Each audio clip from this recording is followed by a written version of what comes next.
few more minutes. I'm ready, yeah. Okay, cool. Well, yeah, thanks so much for preparing this. With no further ado, here's James on adjuncts. Cool. Well, good evening, everybody. Thank you for coming along to see this. So I said I was going to talk about adjuncts in brewing, um, and I am. I'm going to talk specifically about more about one area than others, but um, we'll sort of have plenty of time to talk as we go along. So please do ask lots of questions, and we'll hopefully come along at the end and be able to answer any other questions you have. Cool. Can everyone see the presentation? Yep. Yep. Okay. Yep. Okay. Just leave that as it is. So yes, I'm going to talk about adjuncts in brewing. So what are adjuncts? What is an adjunct in terms of brewing? So, in general terms, I mean, the actual word is just something added or connected to a larger thing. But in sort of in brewing terms, broadly, it pretty much means anything that's not malted barley or wheat, hops, yeast, or water. So you could talk about it in terms of other grains, sugars, fruit, spices, coffee, chocolate, that sort of thing. Um, I'm specifically going to talk more about the mash and kettle adjuncts and not the other things of sort of fruits and spices. Um, and in particular, really, I'm going to concentrate on alternative grains, or unmalted grains, really speaking. So I'm not going to talk much about specific sugars because we've had talks about the sort of candy sugar and invert and things like that in the past. Um, but I guess we can briefly touch on it. Um, so why do people use adjuncts in their beer? Obviously, we all love the idea of sort of an all malt beer. I remember not all that long ago, breweries making a virtue of the fact that they were all barley malt, and definitely weren't using any other sort of nasty adjuncts in any way. But there is a very good reason for using them. Um, so historically, quite often they were certainly when German brewers went over to the US, they adopted using a chunk of maize in their when brewing their lagers. Why do they do that? It's because the level of uh, protein in the American grain was a lot higher than they were used to, which was making it hazy. And using maize had a lower level of protein, um, so it helped it basically helped dilute the amount of protein in there, which meant they ended up with clearer beers. Um, Plus, it was grown everywhere in the US. So there are practical applications, and I'm going to go through what all of those are for the different grains as we go. But yes, so one example is that you can use them simply to it can actually help promote clarity, can also help promote mouthfeel, um, sweetness. You get some flavor sometimes off of them. There's all kinds of different reasons for using them. Um, Plus, also, if we were just talking about sugar, that can be an easy way of actually just boosting the gravity of stronger beers without increasing the body, so you keep it drinkable. Um, or you might want it to help dry out a beer that was originally all malt. I'll be talking about one of those beers in a bit that I've actually brewed. Um, Last thing is that there are some adjuncts which are gluten free. If you struggle with gluten intolerance and still like beer, then sorghum and millet are gluten free options. Um, I'll speak those very briefly about the end, but I'm mainly going to try and stick to stuff that I have experience of and can talk about actually using. And I haven't used those, and I'll explain why later on. Um, so yes, so all the different kinds of adjuncts. I've already mentioned you've got sort of unmalted adjuncts, and then you've got sugars, and these kind of divide fairly neatly. Generally, the unmalted adjuncts need to be mashed along with the rest of your barley or wheat in the mash, and you may need to take further steps before that to deal with them as well. Whereas sugars are generally you can add straight to the kettle or potentially even the fermenter if you want to. And they all have slightly different applications. Again, I'll talk mainly about the grains for this presentation. But if we want to talk about sort of the sugars, you've got your sucrose, so your basic table sugar that you can buy at the supermarket, lactose, which will add some body and sweetness and is not fermentable, or at least mostly not fermentable. I believe there's some of the sort of more wild yeasts and bugs and things like that can break it down. Dextrose, otherwise known as corn sugar, or brewer's sugar, which will leave a little bit more sweetness in there, but is fairly easy for the yeast to metabolize. Maltodextrin. I've never used maltodextrin myself. Has anyone used it? No. I've only seen it. I've seen it somebody that uses large amounts of it to make New England IPAs, because it's almost entirely unfermentable.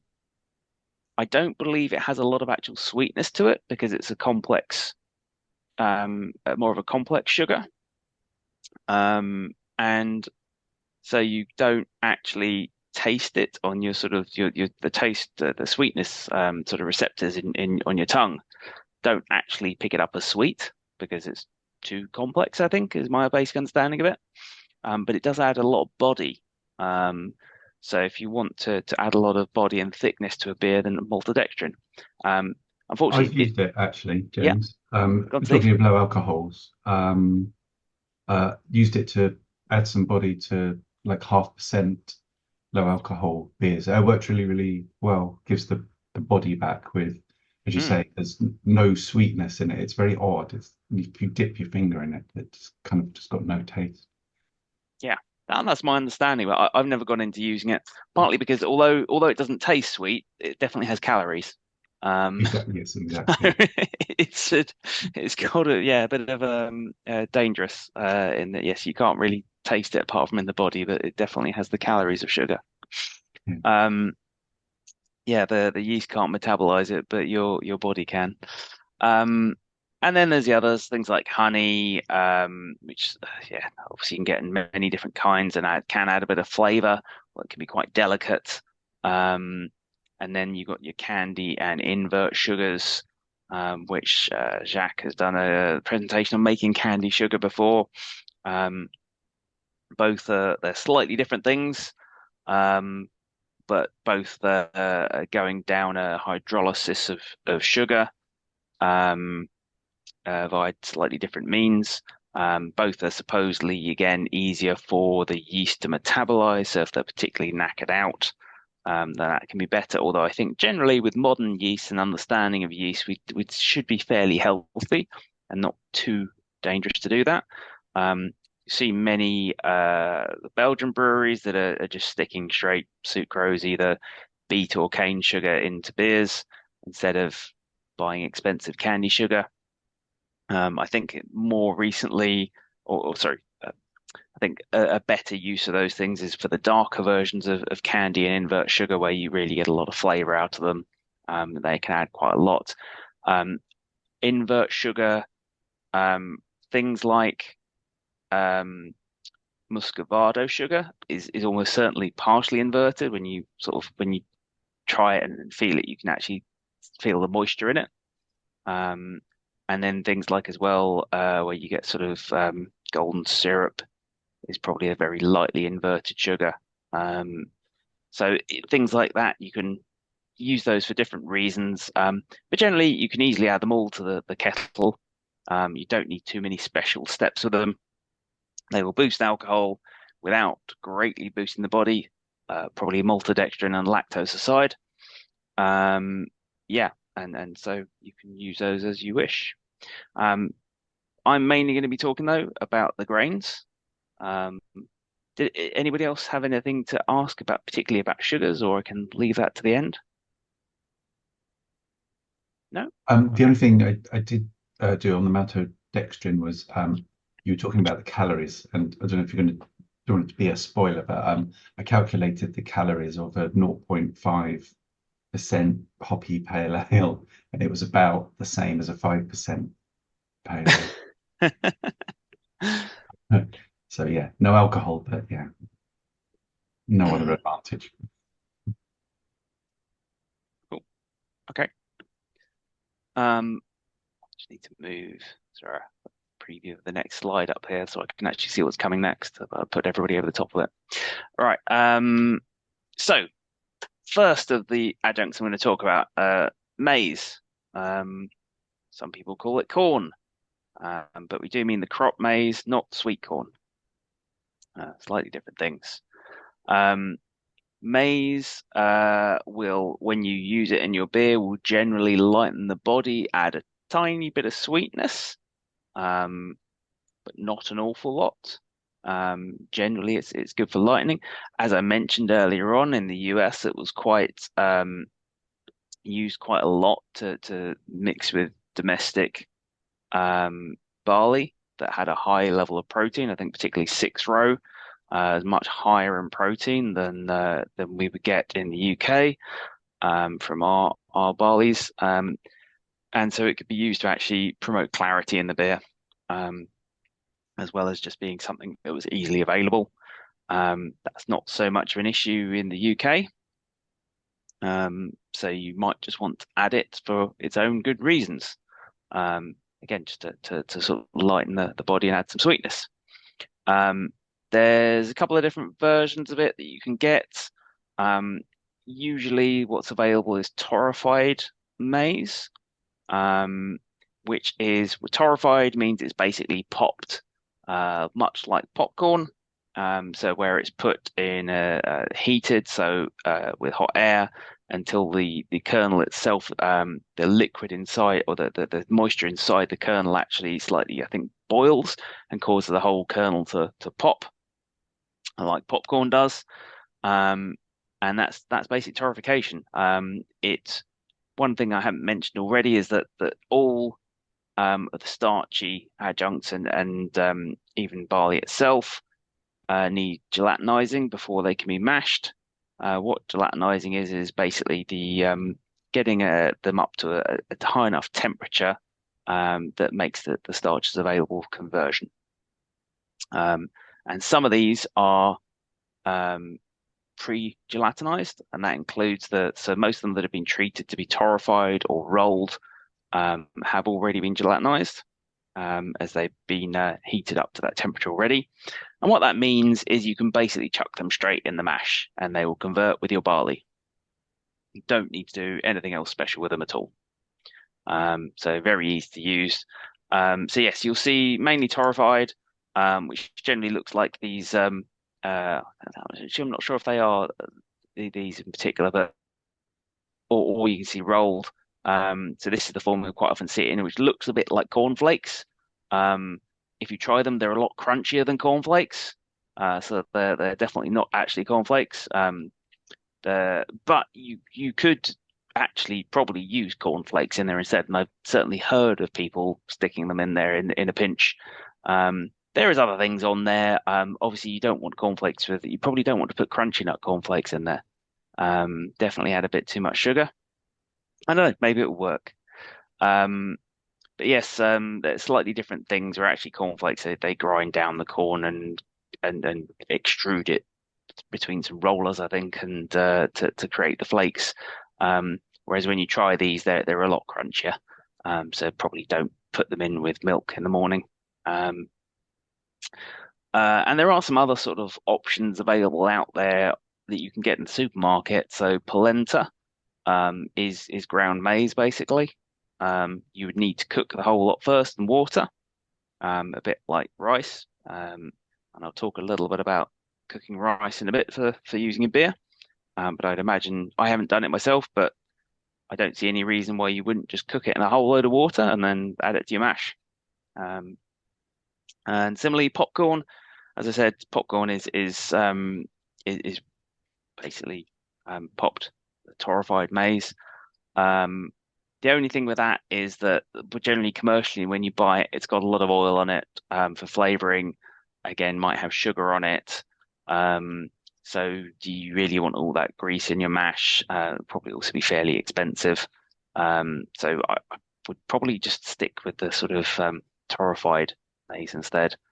Um, the other thing which I would love to see in this country, but we just don't see it, is malted corn, which is definitely available in the US. And there's quite a few sort of heirloom varieties that are available, sort of blue corn and things like that, which would be quite interesting to try in something like a saison, I guess. But yeah, unfortunately, not available as far as I know in the UK. So, what would you do with maize? So this is my recipe for my cream ale. I'm yet to enter it in a competition, but I probably should do. This is a fantastic recipe for this time of year, as you can brew it fairly warm. You don't need lagering temperatures or anything like that. What is a cream ale? It's basically an ale that's very pale ale, so sort of quite friendly to people that are more towards the lager. You can see it's quite light in IBUs, moderate strength, very pale. So you'd expect it to kind of come out at this probably a little bit darker than this. But otherwise, it should be quite friendly to people that friends and family that prefer a lager.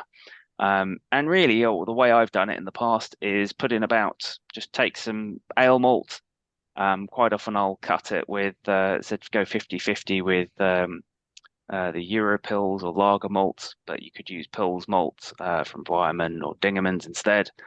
And then add about 20% flake maize, or any form of maize really. Mash it at fairly low for an hour, boil it, and yeah, that's pretty much it. Ferment it with ideally sort of some kind of very neutral yeast, ideally sort of American ale, but you could use a lager yeast at warmer temperatures. Nova Lager is very good for that. But yeah, really no reason why you couldn't use any of the other lager yeast really, or any other American ale yeast. Things like Mango Jack's, Liberty Bell as well comes to mind. So just a fairly neutral yeast. In this case, I use 1056 American ale, ferments it 16 degrees for the first 5 days or so, and then raise a couple of degrees as fermentation starts to slow. And the hops really, again, just a neutral bittering hop for most of the IBUs, and then a little bit of flavoring. I like a bit of Cascade in there, but you could use any American hop in there. I mean, you could use, say, all Citra in this for bittering and for a little bit of flavor. This is not a hoppy beer, though. This is meant to be quite a neutral, easy to drink ale, just with a more flavor than your sort of standard lager. So yeah, but again, good for serving to anybody really. Very few people will turn it away as kind of that if they want a lager. Right, on to the next one. So the next grain is rice. Now this is something I have experimented with recently. Generally, rice, why would you use it? So it's famed for being used in Budweiser. Supposedly, it's more expensive for them to buy than barley. Also, I believe used in Asahi and Kirin. And the reason it's used is that it will generally lighten the body of the beer and dry it out. It's fairly flavorless though. The maize, I should have said, actually, you can get a little bit of a corny character off of it. Although even at 20%, I've struggled to pick that up. Maybe others wouldn't. Maybe others would pick it up rather.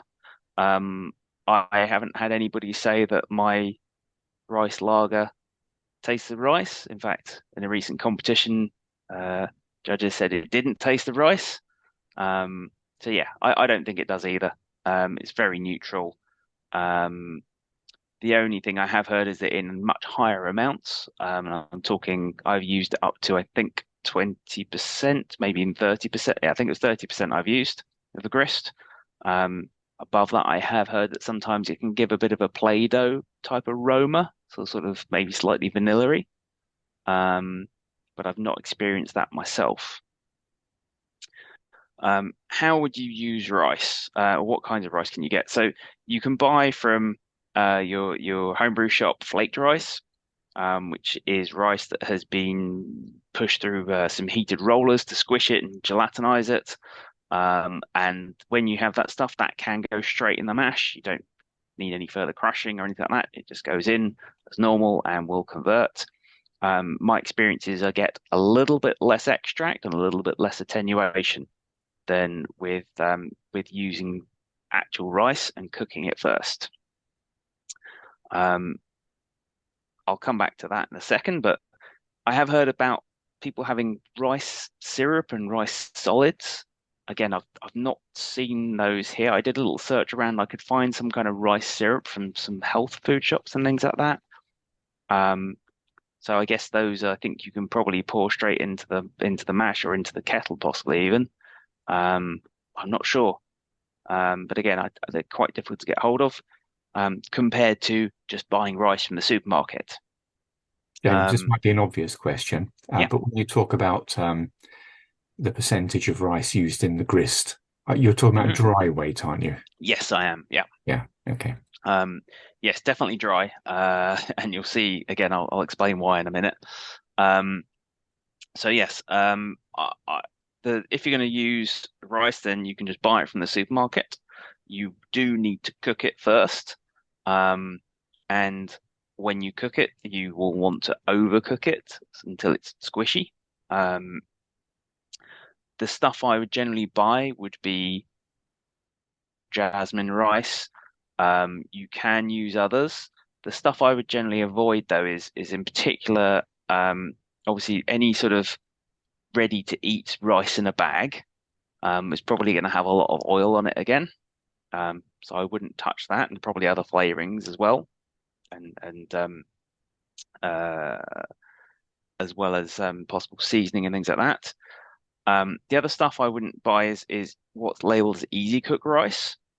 The reason for that is that rice has already gone through some level of cooking, I believe, which makes it very difficult to overcook it, which is why it's called easy cook. I think you probably can get there, but you might take a long time to boil it. Whereas the more delicate rices, again, basmati, jasmine rice, will fall apart after sort of if you overcook them. So if you cook them, boil them fairly hard for sort of 20 to 30 minutes, yeah, they'll go all nice and squishy for you. So yeah, if you're going to use it, then you can cook it first and then add to the mash. I hadn't mentioned so far the idea of a cereal mash, but I will talk about that a bit later. In this case, it's probably easier to just to cook the rice in the first place, but I'll talk a little bit about the process for a cereal mash in a bit. Do you want to wash the rice before you cook it, or is all that washing away all the good starches? No. Yeah, you know, the reason you generally wash, so I mean, at least good quality supermarket rice. I've heard of other people washing it because it supposedly has something on it from the factory or whatever. You shouldn't find that on any UK supermarket rice. What you're generally washing off is excess starch, which causes it to all gloop together when you cook it. But you want starch here, because you're going to turn that into sugar to ferment it out. So recipe time. This is my second place winning, or rather say, yeah, second place at Lab Open this year. It's a Czech and international lager. So this was actually a what I called it, a Japanese rice lager. And I said it's a rice lager because I wanted to, partly because I only had a very small space to explain what it is. When you enter an international lager, they ask you what kind. So I guess I should have just said Japanese lager and then let the judges figure it out. But so yeah, I said it was a rice lager because it does contain, as you can see here, by dry weight, 30% rice. And what you end up with is very, very clear, very pale,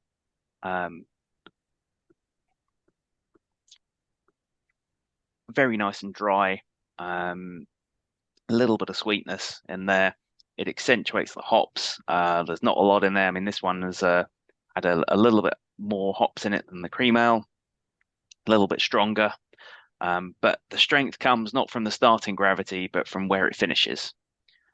Because by pre-cooking the rice, it really does dry out the whole beer. I also think that the yeast I use, which is Lellmont Nova Lager, is also does attenuate quite well as well, given the opportunity. So how do you go about making this beer? I started off with RO water, and added some gypsum and calcium chloride to get to these values. In terms of the mash, it was 70% of crisp lager malt, 30% jasmine rice, which I then pre-cooked. I'll explain that process in a second.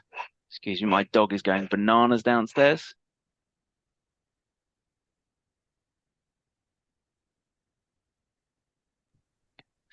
Yeah,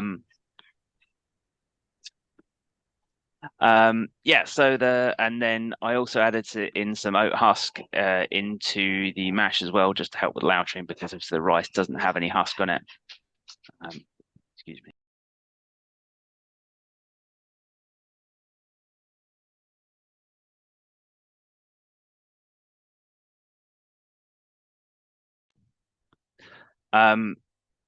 Yeah, so and then in terms of the mash, so you pre-cook the rice, mash at 65 for 1 hour, and then in terms of hops, again, I just use a bit of the very neutral Magnum to get most of the bittering, and then added a little bit of that, and then I had some Saz Lupamax, which I had left over. So I just added in again for a bit of flavour with 5 minutes to go. This beer doesn't, any hops you put in will be quite accentuated, the bitterness, and also the flavour hops do pop quite a lot because it's very light otherwise.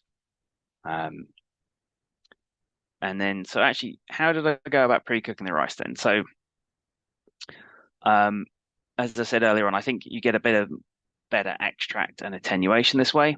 The way I did it was I took the entire, so I calculated out the strike water I needed for the whole batch, and then I took some of that. I think I ended up taking about 4 times the volume of rice. So I think I added about 6 liters of water to this 1.5 kilos of rice. This pot here, I think, is about between 11 and 13 liters. I can't remember exactly, but it's about that. And then, whereas the rice packet will tell you to cook it for 12 minutes, I would cook it for 30 to 40 minutes. What you'll find actually is as you go, the rice will gradually absorb more and more water. So after the regular cooking time, it was probably about half this volume, and there was plenty of water on top. By 30 minutes, 40 minutes, it was pretty much at the top. The rice had just expanded to take up most of that liquid. And then what I did was because I was doing this the morning before brewing, and the reason I did that was because supposedly if you leave rice to cool, it changes the sort of the way the starches are bound up, and it can make it more difficult to then mash it again. I'm not sure about that. I didn't want to try it, so I just decided to do it in the morning. So I did this bit, and then I had to go out for an hour. So I left it warm, and when I came back, it had turned into this just solid blob of rice. It just absorbed all of the water and turned into just a single sort of blob of mush. So it will keep absorbing water all the way. But the good news is that when you then take the rest of your strike water, put the barley in it, and when you start adding that rice into the barley, it will actually then break apart again as soon as the enzymes start attacking it, which is almost instant. It's pretty crazy that you've got this solid blob, and the moment you start putting it all into there, it just liquefies again. And yeah, so this was just straight after mixing it all in. It all fell to bits, and then just left it for an hour as normal. Sparged it through, and then you can see that the remainders of it on the grain bed here on the right. It's just fairly fine, but yeah, it just sort of disintegrated basically and released pretty much all of the starches from it.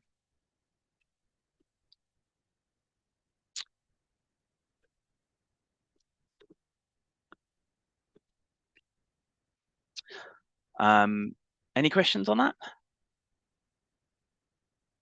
No? Okay. I like this beer a lot. It's originally I decided to brew it, having had I think pint of Asahi on a fairly warm day, and thinking it was one of the greatest things I'd ever tasted at that point in time.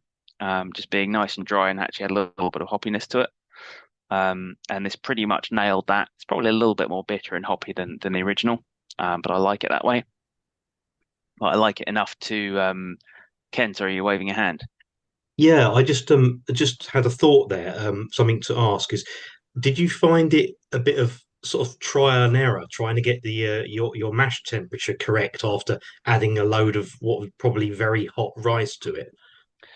Um, Now from memory, I think I stuck my thermometer into the rice to figure out what temperature it was, and then I used a sort of infusion calculator to figure out then what temperature I'd need the main mash to be, so that when I put them both together, it would equalize, and it pretty much did.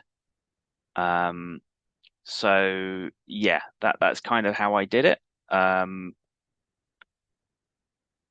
I mean, I guess there's a different way you could do it, and you could have bunged the rice into the rest of the strike water and then added the barley, or wait, get that to the right temperature, and then add the barley to it all. Um, so you could potentially, if you overshot the temperature a bit, then you could just let it cool, add a little bit of cold water to it. Might be another good way of doing it. You might be risking the rice absorbing the strike water then before the barley gets to it. Well, there was by that point there was quite a so I think overall I had about I think it was about 15 liters of strike water for the sort of 5 kilos ish between the rice and the malt. So I had a reasonable amount left. So when I put it, I think it would probably be fine because you're going to do it fairly quickly. So I think it would be okay. And as I said, when the moment you start adding the barley to it, it just it just breaks the rice up so quickly. Yeah. So I think that might be the best. In fact, that might even been the way I think I ended up doing it. Was just adding the rice to the rest of the strike water, getting it to the right temperature, and then using it as the strike water. Might have been actually. So, yeah, it worked though. So I was happy with that. As I said, I do like this beer. I would quite like to actually add a little bit of hop to it next time. So again, just a touch of something more interesting, a bit of citra or something like that, just to add some, yeah, bit more interest to it overall. But I really like it the way it is. Drink some now. Yeah. Okay, on to the next one. Oats. Oats, what do oats do? So generally, they're expected to add a bit of creaminess, bit of body, bit of mouthfeel, maybe even a little bit of sweetness to a beer. Generally, though, they're going to be fairly flavor neutral. I've never heard, actually, no, I have heard of one person that made an oatmeal stout. I think pretty much anytime anybody makes an oatmeal stout and puts it into a competition, the comments come back of needs more oatmeal. And I've heard of one person that I think was gradually spent each competition adding more oatmeal, and until he was told by the judges less oatmeal. And I think that was about 40% or something like that. So yeah, bravo to him for experimenting. Um, yeah, so generally you're going to be adding it for body and mouth feel. The other thing is, I think it seems to help. It's got quite a lot of glucan in it, and as a result, seems to help with haze. So if you want to have haze, and that's good reasons for adding it in New England IPA, but also potentially I found a wit beer as well. A small amount can actually be quite nice in there, adding a bit of smoothness. So I have actually done that and quite liked it. Yeah, generally you're going to use 5 to 10%. As I said, I don't know if you want to go up to 40%, but you can do if you want to. Um, and then in terms of the options for using it, rolled and flaked oats are usually the most popular. Again, you can buy it from your homebrew store or you just buy your porridge oats. And if you're going to do that, then again, probably don't want to buy the pre-flavored porridge packets. Just buy your cheap, well, not quite instant, but the sort of cheapest porridge oats you can get. Chuck them in. Other options, oat malt. I know Peter, who's not here this evening. I'm not sure if anybody's seen him this year, re-emerged from Australia. Has done a talk in the past about oat malt, and it's available here now, which it didn't used to be available to homebrewers. But that is literally what it says. It is malted oats, so I believe they can just convert. Again, you can just convert them in the mash easily. The rolled oats, like the other items I've said that have been pre-rolled, are already gelatinized, so you can chuck them straight in the mash. Oat malt, I believe you can do the same. The other option I've got here is golden naked oats, which is fairly new. Been around for 3 or 4 years, I think. That are basically a crystallized malted oat. And they add a nice sort of nutty flavor, body, and sweetness. And again, I actually think those are really good in a New England IPA. For that reasons, they add quite a lot to the beer. But they are quite sweet, and you can go a bit overboard with them. Could I just say on the as far as I know on the naked oats, the golden naked oats, as you say, are roasted, whereas naked oats themselves are a particular variety of oats where the husk comes removed, off. yeah.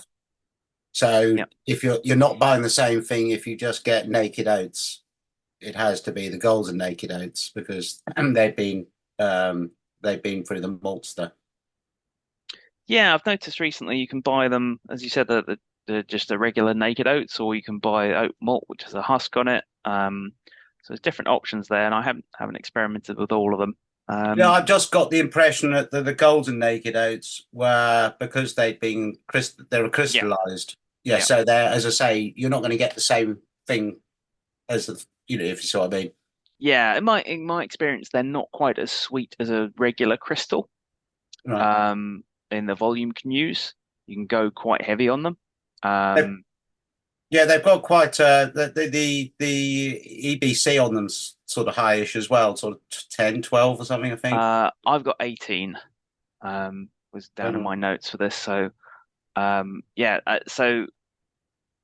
generally you can use oats a little bit to 5-10%. Golden naked oats, same sort of amount really. Let me talk a bit about a recipe I've done with them. So a couple of years ago, I did a hazy IPA that came third at Lab Open in its category. To be honest, it was this is the recipe as it was, but I will make some suggestions to change it. And one of them was I would use a bit less in the way of the golden naked oats. As you see, I put a full kilo in there, and that, whilst it was a fairly big beer, it was a bit too sweet, although I quite liked it in that way. And also, I think it was dinged quite a bit because it was a bit too bitter. So I've just called it actually more of a hazy double IPA, and I think it is quite nice. It's quite thick and sweet, and tasty. and uses all the various hop products to get the most out of those hops. So yes, again, quite big, 7.4%, fairly pale. I think this was a mixture of RO and tap water to get to roughly these amounts, so mainly chloride focused.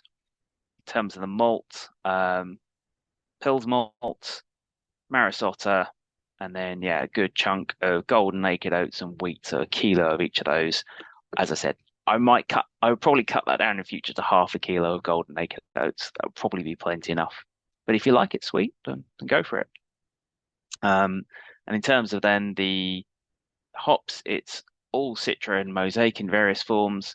So some pellets at 5 minutes to go in the boil, and Citra Incognito in the whirlpool, along with some Citra and Mosaic pellets in the whirlpool. Lupamax dry hops in the fermentation, along with some Citra Spectrum, and then another dry hop of Citra and Mosaic pellets, Lupamax form.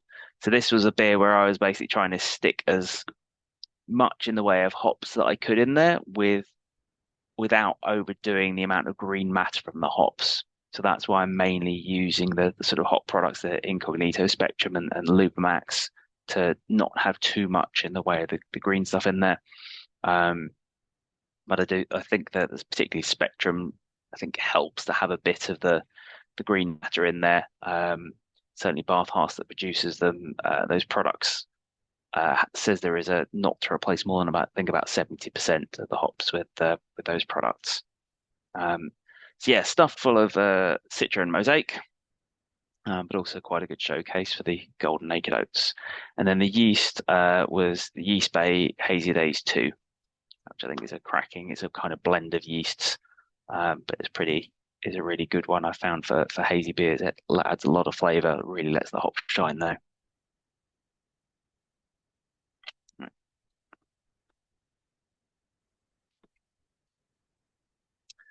Right, next, unmalted wheat. So I put malted wheat firmly in the sort of regular malt category, whereas I kind of put unmalted wheat in the adjunct category.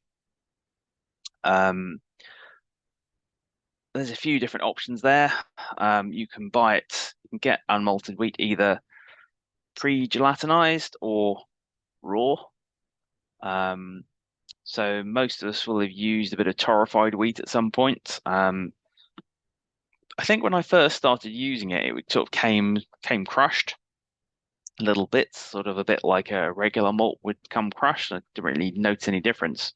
And then one day I got some torrefied wheat uncrushed, and I was quite surprised as to what it actually was. It was literally this on the left is in this picture here is malted wheat, quite a small grain. It's considerably smaller than barley.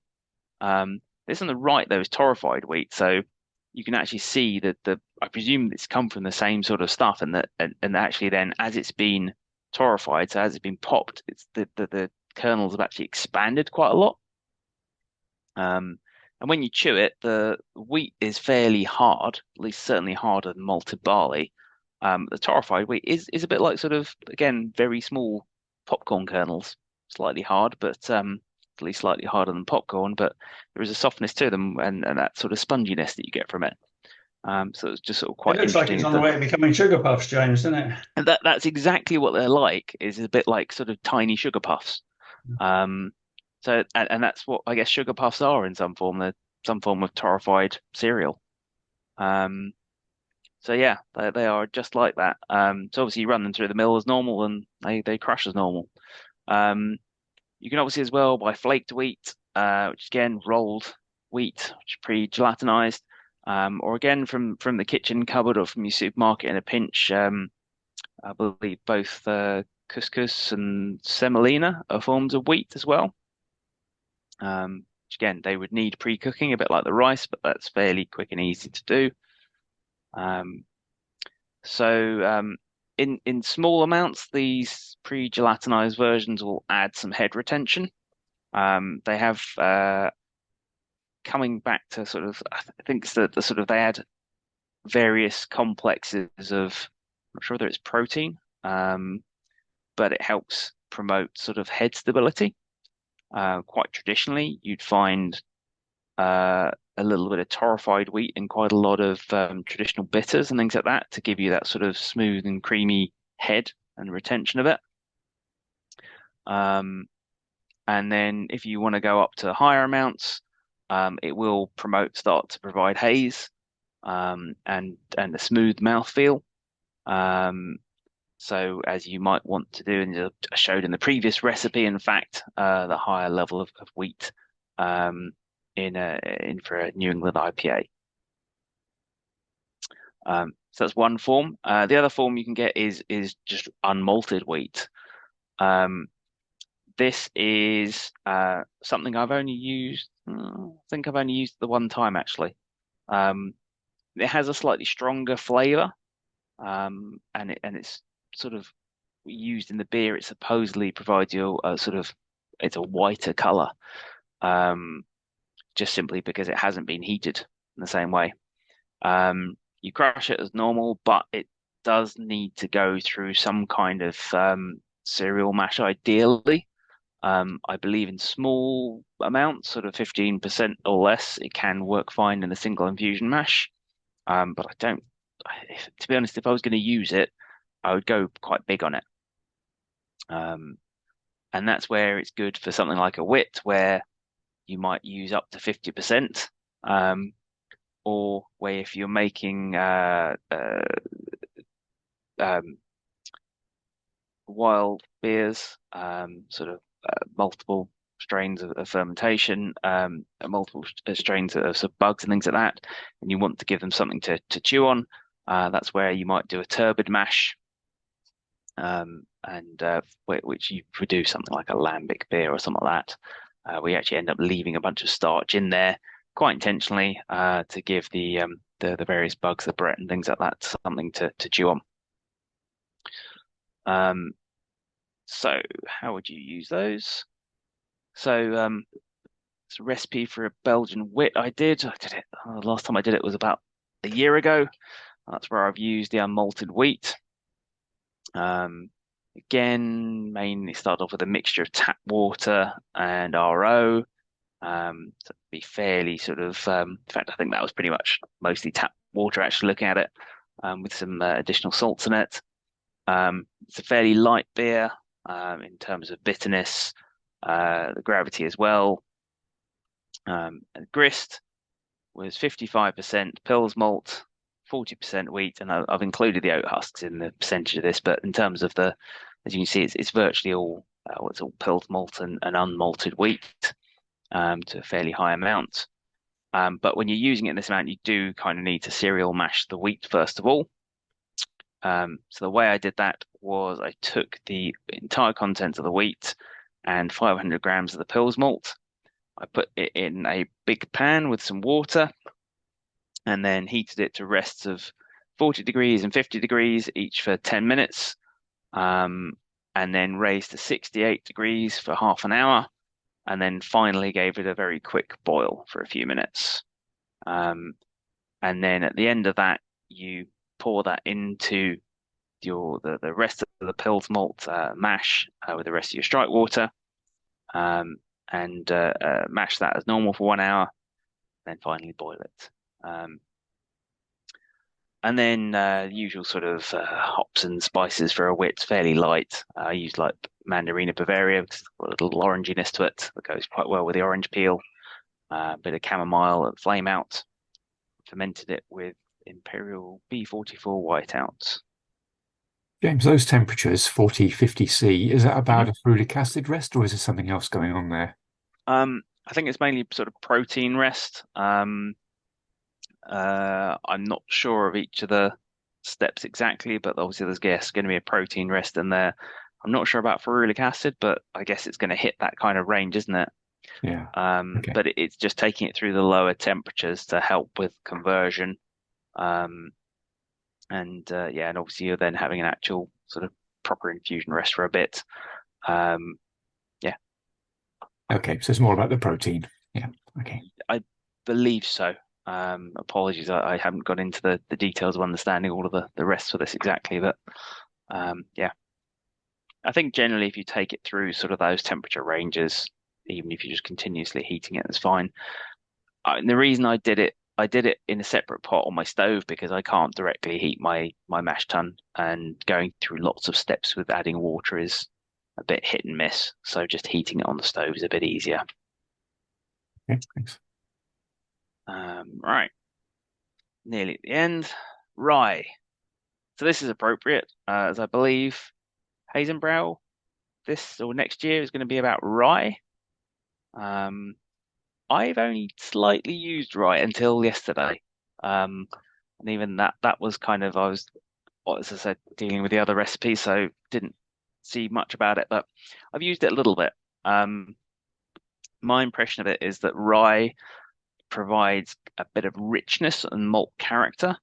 It has a spicy flavor that is quite unique. I mean, if you've tried rye bread and things like that, then you'll know exactly it's that flavor. So it's quite unique. I wasn't always a big fan of it, but it's growing on me. So I am going to be doing something with rye soon and getting ready for Hazenbrow.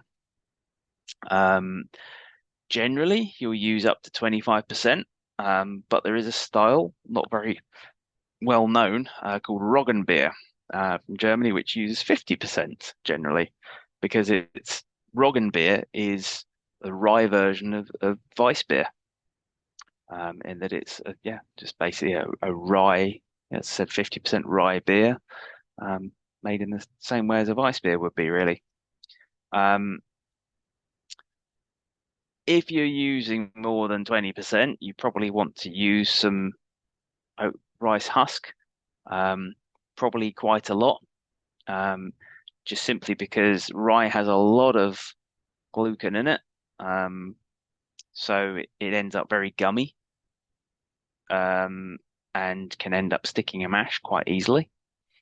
I've heard of somebody once doing 100% rye beer, and they did it doing by brew in a bag, so they didn't have any issues with sort of a stuck mash. But by their account, the beer tasted like cough mixture. So don't do 100% rye beer. That's just a tip for Hazenbrow. Or maybe I should be saying, yeah, do 100% rye beer. You definitely win. Looking around, you can get it in all different kinds: flaked, malted, crystal, roasted. And they're going to do the same as you would do for your regular barley. Going to give you slightly different versions of the base sort of rye. So do try it. As I said, I've only had a few beers that have had rye in them. Obviously, we had the competition earlier on in the year with Oregon Trail that had a little bit of rye in it. How much of that comes through, I don't know. Did anybody get the rye in Oregon Trail? No, yeah, tiny bit maybe. Maybe you'd miss it if it wasn't there. Yeah, so various different versions of that.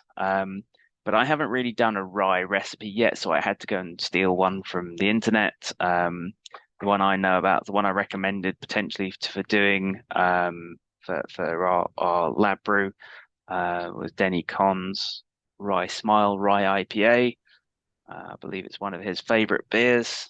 Quite a traditional West Coast IPA, but with lots of rye in it. So as you can see, it's 20% or 19% rye malt, a little bit of crystal and carapils, bit of wheat. Mash it at 66 degrees for 1 hour. It's a fairly strong IPA, quite bitter, around 70 IBUs. Comes out about 7%. And then in terms of the hopping, he uses, or it's suggested, Mount Hood, which I don't think you can really get here anymore. You might be able to get it off of eBay, or someone might have some. Supposedly a good substitution is Hallertau Mittelfrüh. I've been tempted to use, again, one of the sort of milder American hops maybe instead. or maybe you could substitute just some Goldings or Fuggles in there, to be honest. That might work just as well. So yeah, between a bit of Mount Hood and Columbus. And then again, a fairly neutral yeast. This is 40, yeast 1450, which is Denny's favourite. But you could use any American ale yeast for this, I think. So that's just an example of how you can use rye malt. It's certainly a recipe I'm interested in doing. I'm interested in seeing how other people use rye in their beers for haze and brow.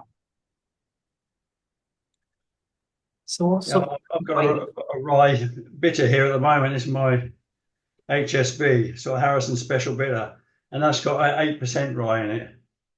So, but it's got no American hops. It's all homegrown Bramlin Cross. So, What do you find it adds takes to the the beer mix? spiciness coming through.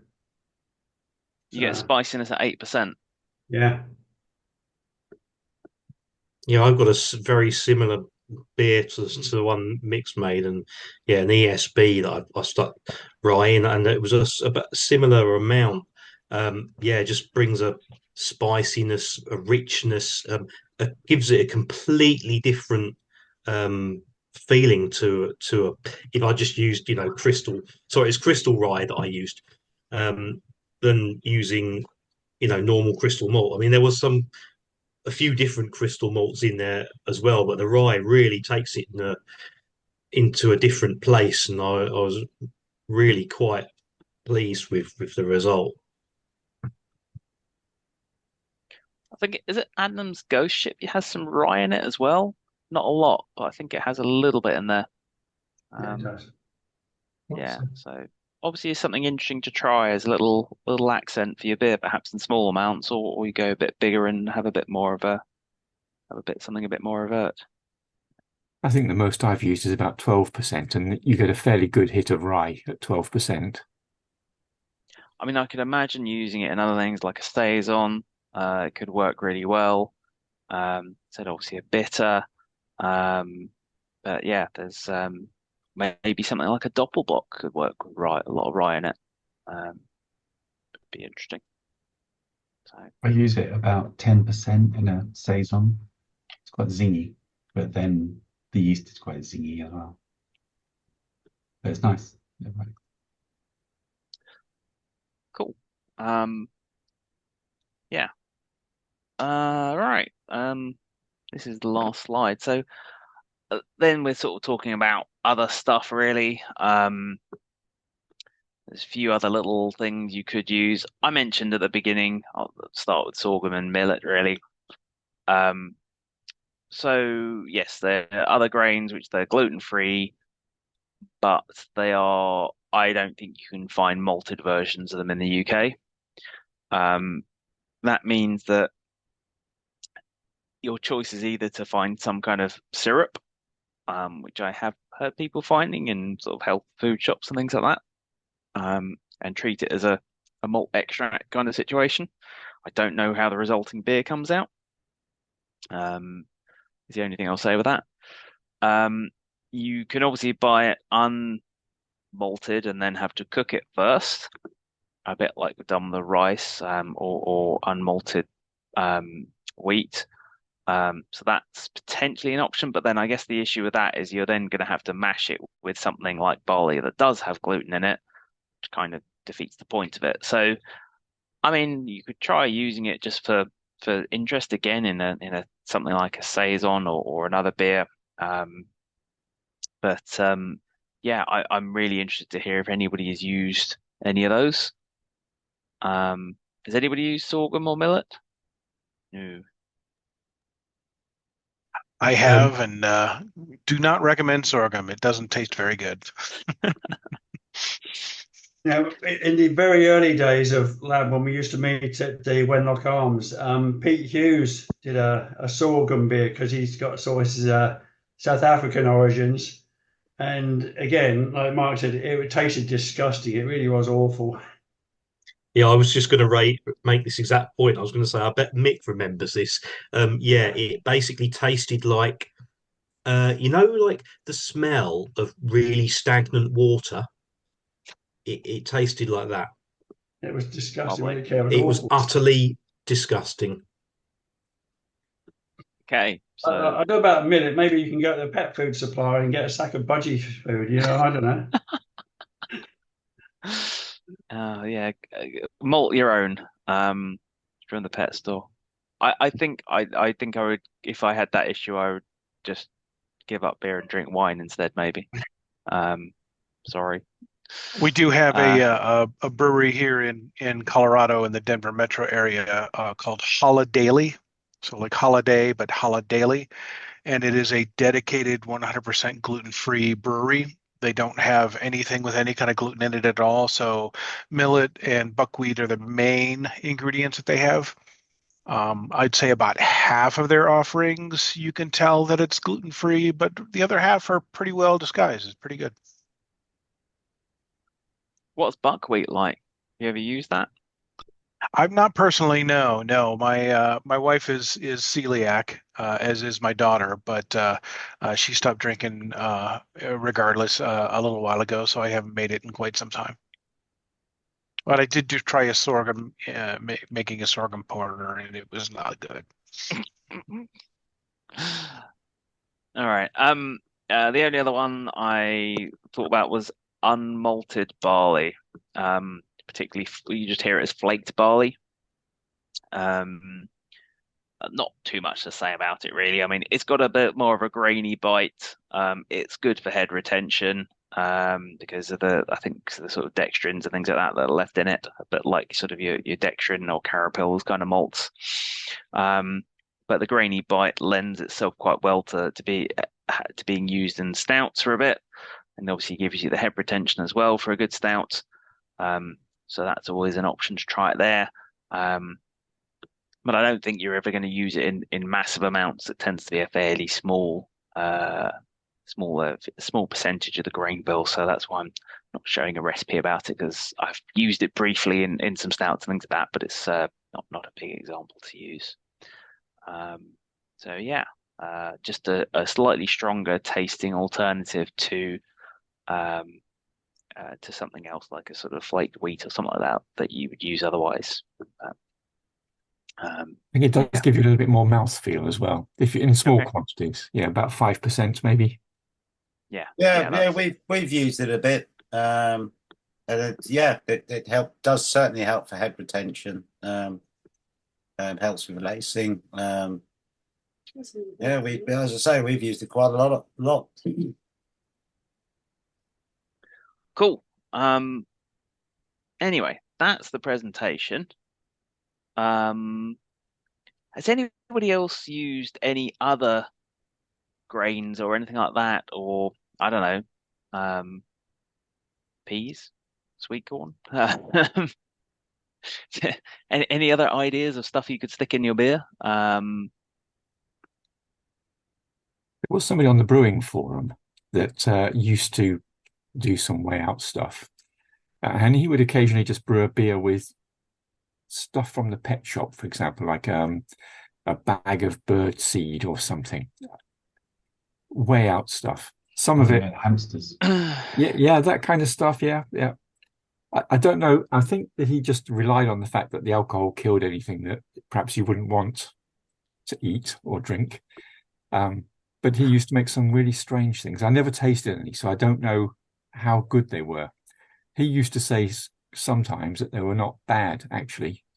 But I think I'd rather stick with ingredients that I know and that I like. But it could be done, clearly. When I did the BJCP course, there was one guy on there that I think he was doing the course at the same time, and he brought along a beer one day, and it was like he had lined his mash tun with hay from his daughter's rabbit hutch, unused, obviously, because he quite liked the smell and everything of the hay. Yeah, but that's the first time I've actually heard of somebody using stuff from a pet shop that was actual grain of some form. But yeah. How was the hay? Yeah. I'm not sure it was worth it. Did you call it pet shop booze? Hey. Oh yeah. Next month, Steve's doing a presentation on beer name puns. I don't know whether anyone gets that packaging that used to be polystyrene little chips, which is now, I think, made of cornstarch, so that it's eco-friendly and so on. And I wonder whether you could make a beer out of that as an adjunct. I think Know how that it's stuff, processed, wouldn't you? yeah, you need to get up to quite a high temperature. And I don't know how much actual starch you'd liberate from it. You can eat it. I mean, I've eaten it just Oh to yeah, see what it's like, and it's fine. It melts quite Yeah. readily. yeah. I've eaten it. That's a Yeah. great line. I don't know what it is, but I've eaten it. I'll eat anything. I'll eat anything less. Better with a bit of salt and pepper on it. Oh, How it was hungry must okay. you eat? How hungry must you be to eat packaging? I think it's boredom.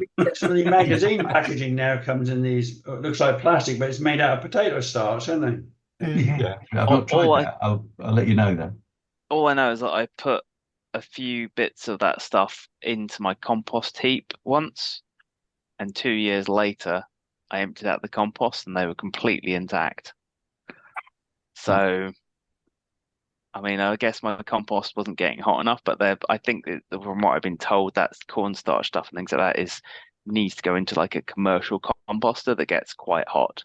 Oh no, this Uh, stuff dissolves. You get really? water anywhere near it, and it turns to a complete Okay. and utter mush. Oh yeah, yeah. It is. That's what I mean. It's yeah. Maybe they've improved it then. Okay. They've made it Um, more eco-friendly, so it does actually compost down there. well, I suspect I wasn't the only person thinking, yeah, I'll put it on the compost heap, and then nope. No, those glasses that they say are plastics that they say are compostable. They are if they go in a fancy biodigester at whatever Yeah. the council have. But putting one in your little compost through the back garden, they're almost undigestible. Yeah. I've just checked, and my cat litter is made from corn, so maybe I could do something with that. It's Unused, that kind of obviously. curiosity that gets people admitted to hospital to I, have things removed. we had that briefly for the cats, and then one of the cats started eating it. Yeah, that's what mine did first of all, but they They, quickly realised they weren't supposed to. no, ours didn't. They just started being sick instead, and I was like, okay, you're idiots. This is opening up next year's Hazenbrow quite well. Yeah. Oh, there you go, Ken. You've just found something else you can brew with. Extreme adjunct. Yeah. Nice. Yeah. Okay. Yeah. So that's it really. I hope that was informative. That was good. Thank you. Cheers. Yeah, Very good, mate. Yeah, it's brilliant. Yeah. Thanks. Just wondering because I came up slightly late. Did you cover spelt? No, I didn't. Ah, Belt. How would you use it? but you can use it kind of like wheat or rye. It is a kind of wheat, like some ancient type of wheat. I've used it before in beers, and particularly as a substitute in beers like Dunkelweisens, Wit beers, that kind of thing. I mean, and in fact, the BJCP exam that I just administrated the other weekend, I put in a Dunkelweiss that had 20% spelt in it. Don't really know what the difference is, to be honest. And spelt malt is actually really expensive now. It's like 60 quid for a 25 kilo bag. So, yeah, I wouldn't recommend it particularly, but only it is something that can be used. And it's kind of wheat-like. And I think you can actually use quite high proportions as long as you have a way of potentially alleviating a stuck mash. Isn't it quite lowish in gluten as well? I think Germans use Potentially. it a lot in their bread as well. They eat a lot of spelt because it's quite low in gluten. There's quite a lot less filling and bloating. It's a heritage grain, isn't it? Yes. I think so. Yeah, So is Yeah. it perhaps less highly modified? Maybe. I don't know. I don't know. But, I was going to do a 100% spelt beer at one point, but I sort of never got around to doing it. And then the price of it made me think, actually, I won't do that. But yeah, I did. I almost got around to negotiating a price with Rob Neal. But maybe I should revisit that just as an experiment. So this is malted It's used in spelt, saisons. Yeah, right?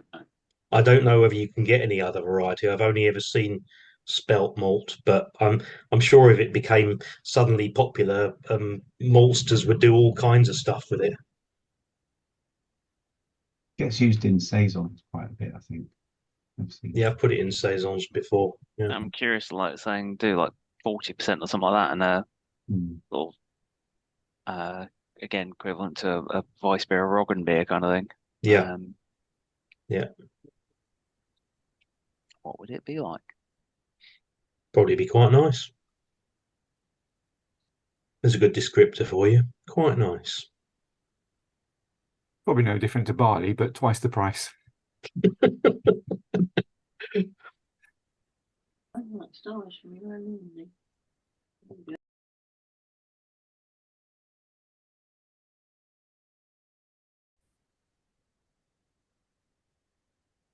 Did and as a general point about adjuncts, did adjuncts used to have a kind of slightly bad name that they were used to because they were a lot cheaper than barley, so they'd be used to kind of fill out the Yeah, it's definitely. the beer, but it's not really the case, I think, is it? Well, That's a little they bit seem to like the all advertise. Reimsgebot, though, isn't it? Presumably. I mean, I assume that a lot of these things were adjuncts because they might have been at a time if you're importing something that could be taking over from something that you might otherwise grow or whatever. I think it's an odd thing in beer anyway, because from what I gather, it's been over the years, of brewing history, especially in this country, adjuncts have beer's just been made of whatever you could get hold of at the time. And has varied because of that sort of thing. I think the use of sugar, for instance, in English brewing and so on. Yeah. Mm. Yeah, I think I remember decade and a bit ago, to be honest, a lot of a lot of people feeling quite negative about British beers that had some level of adjunct in it, and Fuller's in particular saying that they're sort of an all malt beer, like they weren't always. But certainly historically, as I said, that there was definitely the case that the European settlers settled in the US and they were trying to make their lager beers, ended up finding that sort of the maize helped with the clarity of the beer when using 6-row barley that had a lot higher protein content. So that's certainly an option. Supposedly, Budweiser uses rice, and the rice is more expensive than the barley, but maybe they're just saying that. I don't know. But yeah. Well, they Just seem Googled the spelt just to get an idea of what it's all about. And it says in this report that it gives a desirable nutty flavour to beer, and it has a higher protein content, contributing to foam quality, head formation, and retention. So that's possibly a reason for using it. I think I've got some left.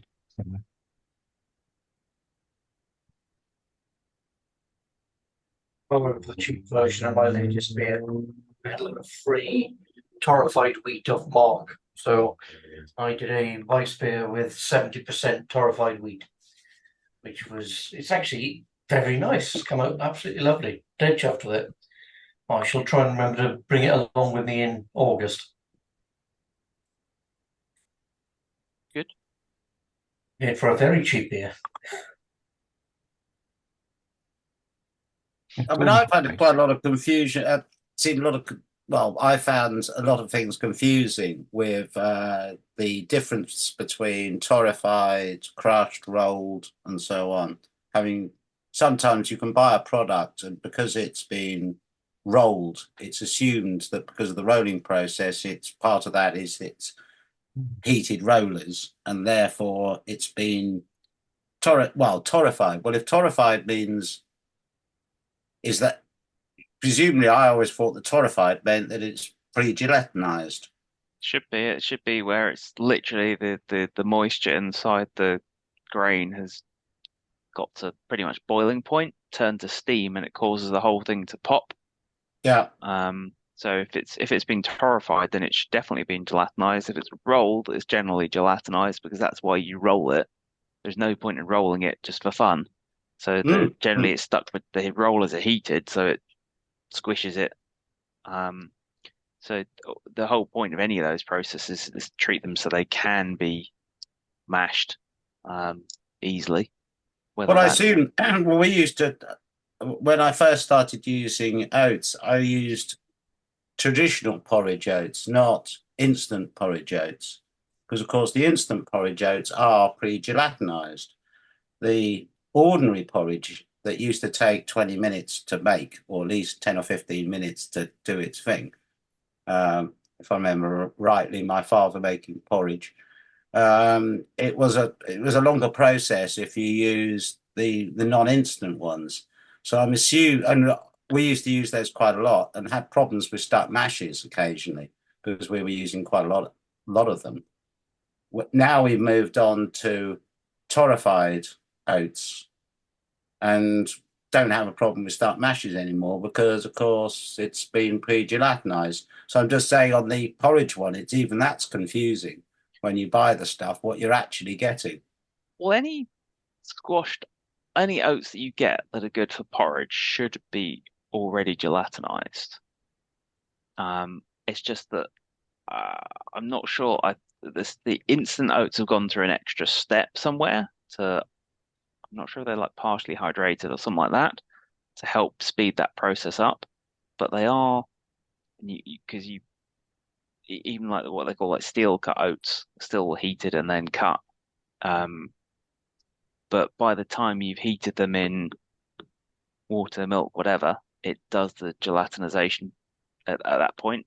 So I was just looking that up because I didn't quite understand what gelatinizing meant, and it says happens when starch absorbs liquid and bursts, thickening the liquid. And what you were saying about the heated rollers, is that only then half the gelatinization? So it does the heating, and then when you add milk to it in your bowl, that's when it does the thickening. So it allows it to. I think they're steamed. I think they're steamed first. Yeah. They have to be steamed first to be able to squish them. So the water gets introduced at the steam stage, and then they get squashed, heated, and then when water gets added to them again, because they're dry when we get them in a packet. Mm-hmm. So then they go gummy. So do we think we're going to have some Dyson homebrew equipment with these heated rollers soon?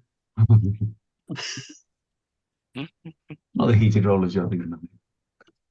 It'll be a bargain at £3,000, isn't it? Yeah. You look good with a perm, Mick, I think.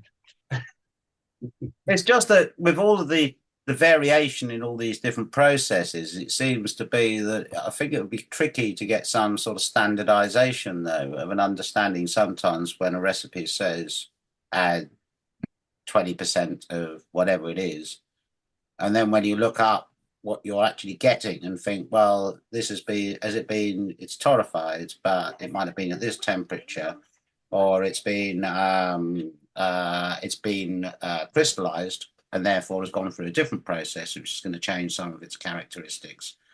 So it's very difficult to compare like with like, I find, getting a product. It's so similar way sometimes to just buying a barley, sort of like different maltsters do what is inherently the same ara or whatever it is. They do, but they all do their own thing, don't they? So it might be a few degrees warmer or cooler, or another 2 or 3% more or less moisture content. So even with barley, as you say, they're not the same. So you need to kind of stick to stuff that you know or specify what you're using specifically. So it's the Simpsons malt Marisotta. Well, it was like the golden naked oats. I think you can only get that. Is it Simpsons who do that? But as far as I know, that's the only one you can get in this country. That's the one I So thought, yeah. it's probably a relatively unique product. I suppose that's my point. With some of these things, you're getting something which is a sort of almost unique adjunct or whatever.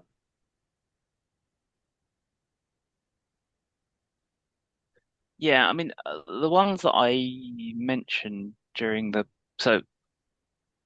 gelatinization temperature, most of the certainly anything you buy from a homebrew store that's been flaked or torrefied or rolled should have gone through that step.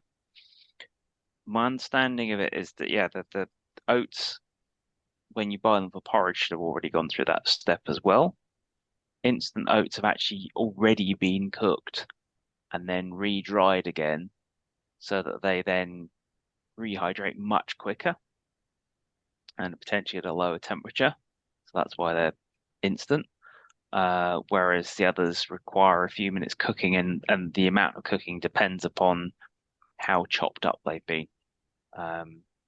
So steel cut oats are pretty much just literally oats just that have been chopped.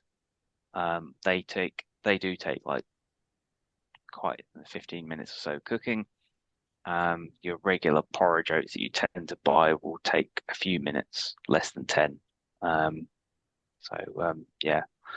I'm just looking at a quick chart of this, saying maize between 62 and 76 degrees. So, but again, if you're buying flaked torrefied, it shouldn't be an issue. So you've got in there wheat's right in between 60 and 70, so not a problem. Barley the same. Rye is lower than the general your mash temperature, so it's never an issue. And oats are also should gelatinize well below mash temperature between 52 and 64, I think. So they're generally fine. Rice is a more difficult one. It can gelatinize at normal mash temperature, but it's usually a bit higher. So yeah, there is one other thing I didn't talk about was potato.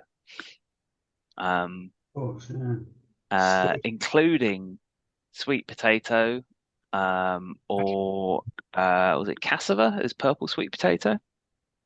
And I've had a little bit of experience with. I was at a professional at a brewery when they were doing a purple IPA that had purple sweet potato in it. And same sort of thing. They just pre-cooked it, mashed it, stuck it in the mash, and it all gelatinized nicely.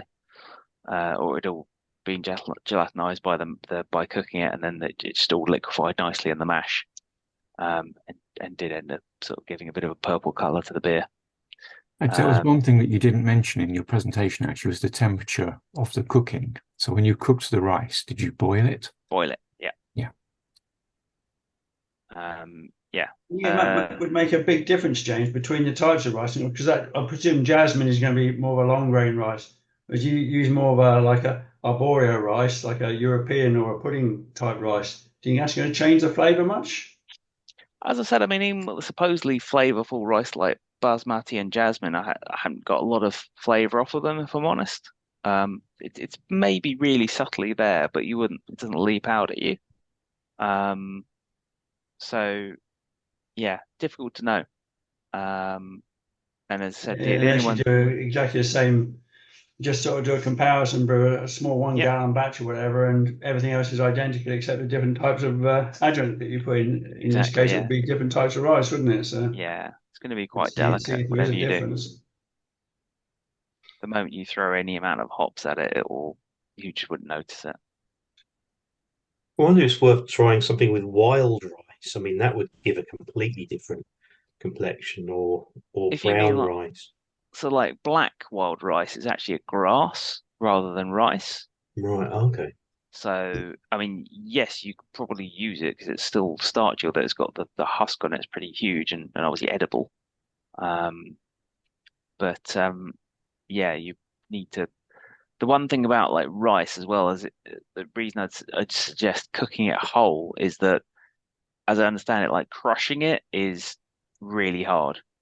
It's super hard. And can to the point where it can even blunt the rollers on your mill.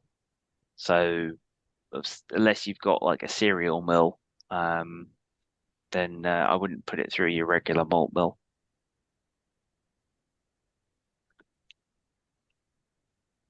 I suppose you could sort of even get into all the different kinds of seeds and nuts and everything else, and but just be careful how much oil content I suppose is in there because that thing can affect things further down the line, isn't it?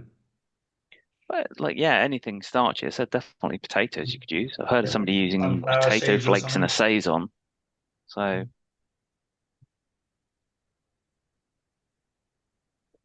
Is, sure you can make a the- sweet potato bit. is that the toast bread? Is that, does the bread count as an adjunct? Yeah, yeah, it would do. I don't know. I can't think what it is, bread, other than wheat that's been There's, but cooked yeah, or something. I don't know. there's what's the Eastern European rye bread beer? Ken shouts Yeah, I think me. it's I a can't. thing. Kvass. I've seen That's people put yes. bread in beer. Oh, They yes. use old rye bread, chuck it Yeah. in, and make beer. Don't waste anything. That's Yeah, it's nice. quite interesting. If you some corner shops, you can find it. It's about 1.5% alcohol. Quite sweet, spicy, Mm. interesting.